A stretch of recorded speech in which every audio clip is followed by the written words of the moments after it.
The old wooden chest slammed onto the attorney's conference table with a loud thud, making everyone in the room jump. "What on earth is that?" Gregory Hale demanded, pushing his chair back.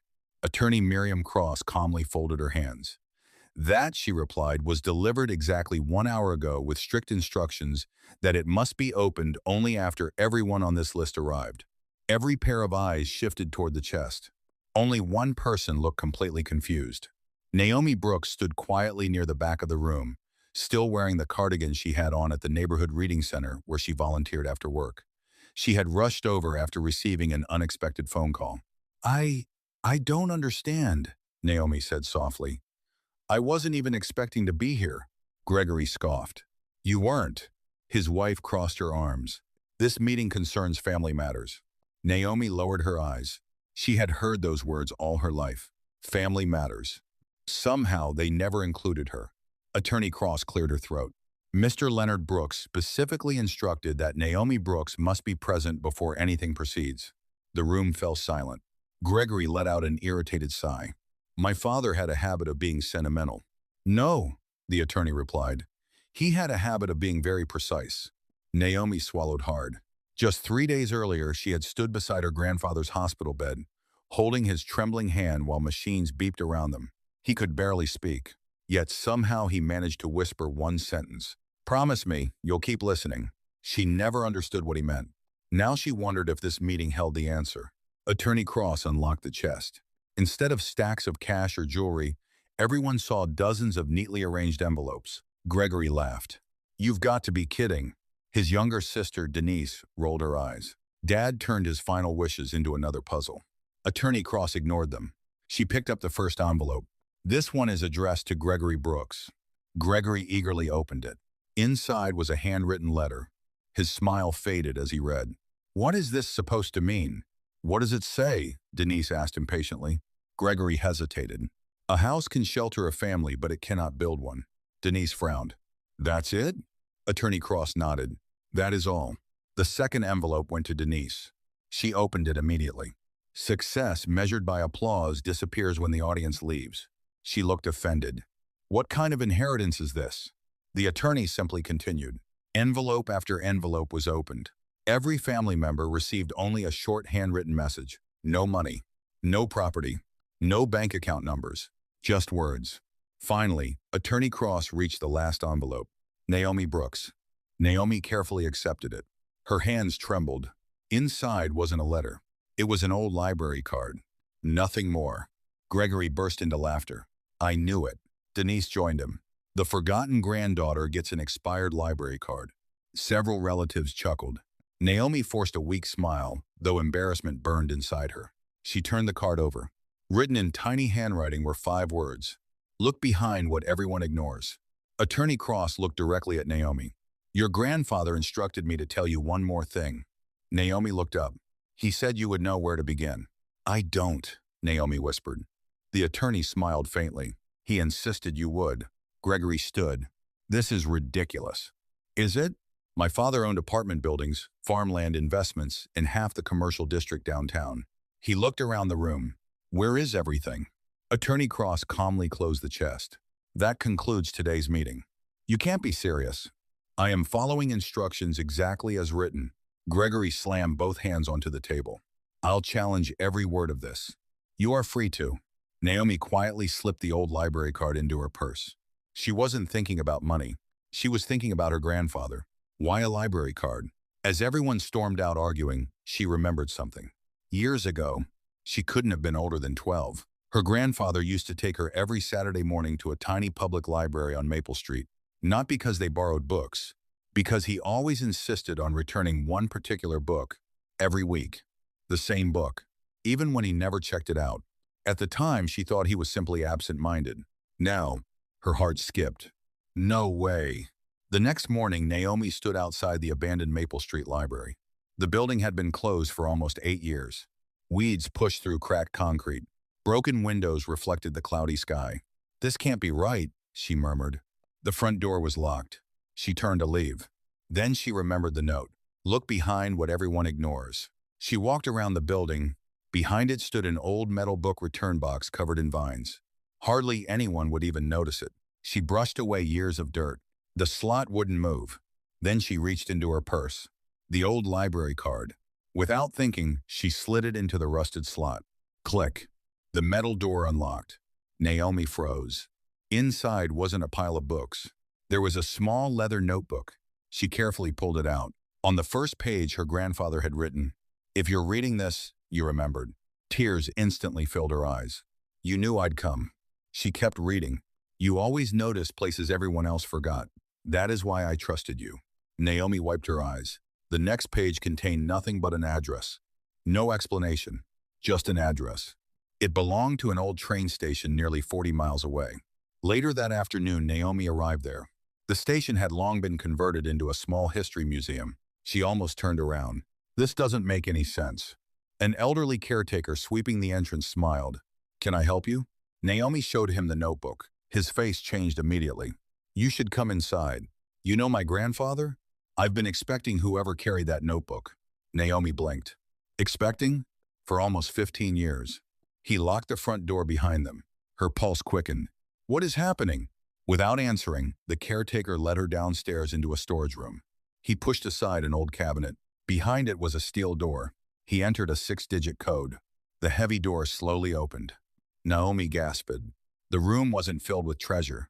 It was filled with hundreds of carefully labeled boxes. Every box carried a different family name. Every shelf was perfectly organized. "What is all this?" The caretaker smiled warmly. "Promises." "I'm sorry?" "Your grandfather spent decades helping people who had nowhere else to turn." Naomi looked around in disbelief. Each box contained documents, medical bills, scholarship records, business agreements, housing assistance, letters from grateful families. Some were dated over 30 years ago. "This can't be real." "Oh, it's very real." He gently picked up one folder.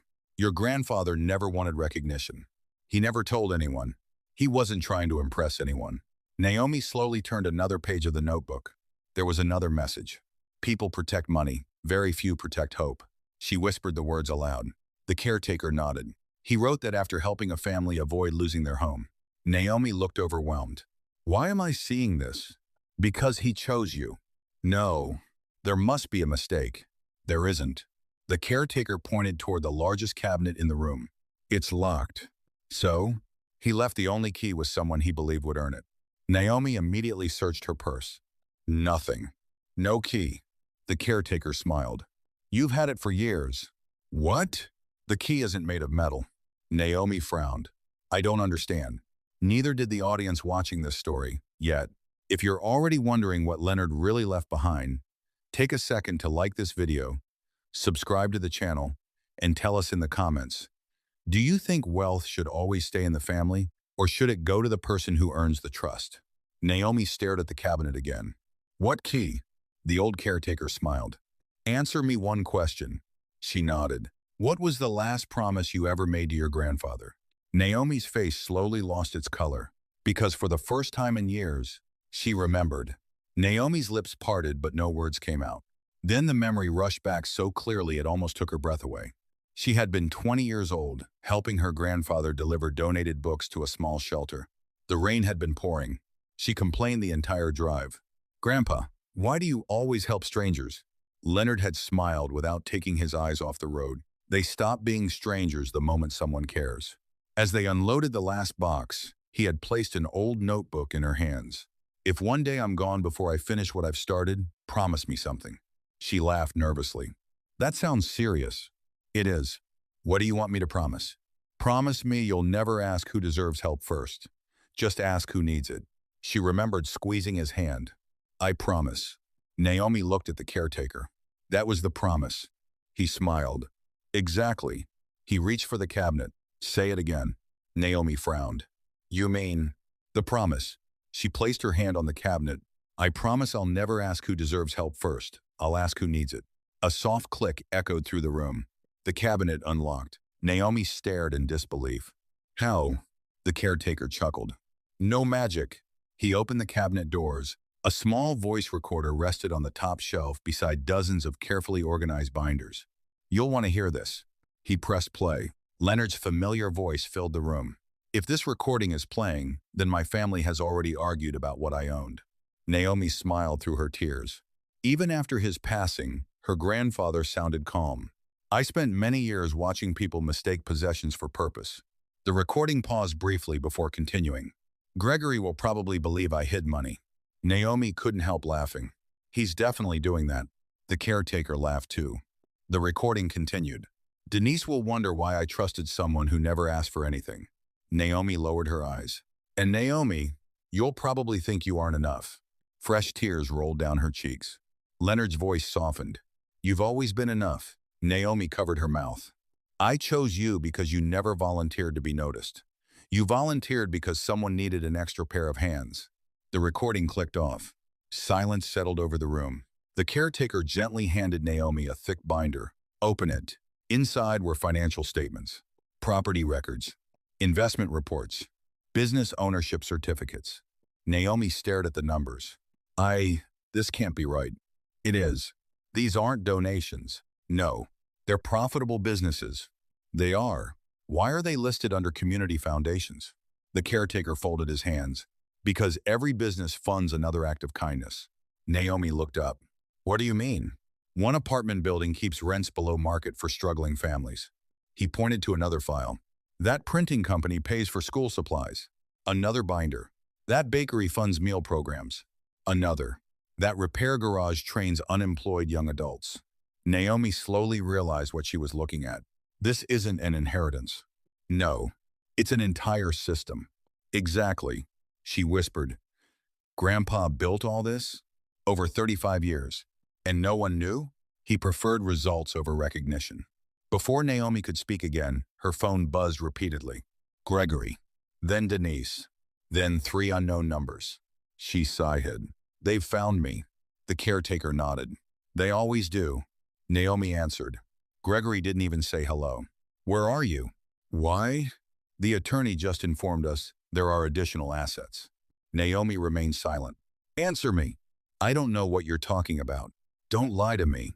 I'm not lying. You've been hiding something. Naomi took a slow breath. I've been trying to understand something. Gregory's voice hardened. Meet us at the attorney's office, now. I'll be there. She ended the call. The caretaker looked concerned. You don't have to face them alone. I know, but I have to face them. An hour later, the conference room felt far colder than before. Gregory was already pacing. There she is. Denise folded her arms. So, did Grandpa leave you the real fortune? Naomi calmly sat down. I don't know if fortune is the right word. Gregory slammed a folder onto the table. We've hired investigators. Attorney Cross looked disappointed. That was quick. My father was manipulated. No, you don't know that. I do. Gregory pointed at Naomi. She spent more time with him than anyone. Because she visited him? Attorney Cross replied. That's exactly my point. No, the attorney answered firmly. That's exactly yours. Gregory fell silent. Attorney Cross unlocked another file. Mr. Brooks left detailed instructions regarding this meeting. She looked directly at Naomi. Would you please place the notebook on the table? Naomi did. Attorney Cross opened it to the final page. Everyone leaned forward. Gregory's confidence slowly disappeared. The page contained dozens of signatures. Bank directors, trustees, judges, accountants, community leaders. Every signature had been witnessed and notarized over many years. Attorney Cross spoke clearly. These documents established that Leonard Brooks created independent charitable foundations over 3 decades. Gregory interrupted. So they belong to the family? No, they belong to the foundations. Denise frowned. Then who controls them? Attorney Cross looked at Naomi. She does. The room exploded. This is impossible. This has to be fraud. We'll sue. Attorney Cross waited patiently for the shouting to stop. Then she calmly pushed another document across the table. Every renewal required 2 signatures. Gregory grabbed it. His face turned pale. One signature belonged to Leonard. The other belonged to Naomi. She looked confused. I don't remember signing these. Attorney Cross smiled gently. You thought you were signing volunteer renewal forms. Naomi's eyes widened. The food drives? Yes. The reading programs? Yes. The scholarship deliveries? Yes. The housing visits? Yes. Every time you quietly helped your grandfather maintain those projects, You were also legally renewing the foundations exactly as he planned. Gregory shook his head. He tricked her. Attorney Cross answered immediately. No. He trusted her. Gregory's anger slowly gave way to disbelief. You mean, while we were chasing promotions and investments? Attorney Cross finished the sentence. Your father was watching character. No one spoke. Finally, Gregory looked at Naomi. For the first time in years, there was no arrogance in his voice. Only regret. I thought he favored you. Naomi looked back at him. He loved all of us. Then why? Because love and responsibility aren't always the same thing. Gregory lowered his head. I never even asked how he was doing. Naomi didn't answer. She didn't need to. The silence answered for her. Over the following months, Gregory filed legal challenges. Every audit confirmed Leonard had followed every law. Every witness confirmed Naomi had never asked for control. Every document proved the same truth. The foundations had always been designed to outlive one man. Eventually, Gregory stopped fighting. One quiet afternoon, he visited the neighborhood reading center where Naomi still volunteered every Saturday. He found her arranging children's books exactly as she always had. You still come here? She smiled. Why wouldn't I? You don't need to. I never did. Gregory looked around as children laughed over picture books. I spent years measuring people by titles. He swallowed hard. And Dad measured them by what they did when nobody was watching. Naomi nodded. He did. I'm sorry. She studied his face. For once, there were no excuses. No demands. No hidden agenda. Only honesty. I forgive you, she said softly. But forgiveness doesn't erase the past. I know. It also doesn't remove healthy boundaries. Gregory nodded. I understand. Months later, the old train station reopened with a new purpose. Instead of forgotten storage rooms, it became a community learning hub where children could read, adults could learn new skills, and struggling families could find practical support without embarrassment. Above the entrance hung a simple bronze plaque bearing Leonard's favorite words. Hope grows best when no one is trying to take credit for planting it. Naomi smiled every time she walked past it. She had inherited something far greater than wealth. She had inherited a mission. And because she chose to protect hope instead of possessions, thousands of lives would be brighter for generations to come. If Leonard's story reminded you that true success isn't measured by what we keep, but by what we leave behind in the lives of others, don't forget to like this video, subscribe to the channel, and share your thoughts in the comments. Tell us this. If you were in Naomi's place, would you have forgiven Gregory, or would you have walked away forever? Sometimes the greatest inheritance isn't money.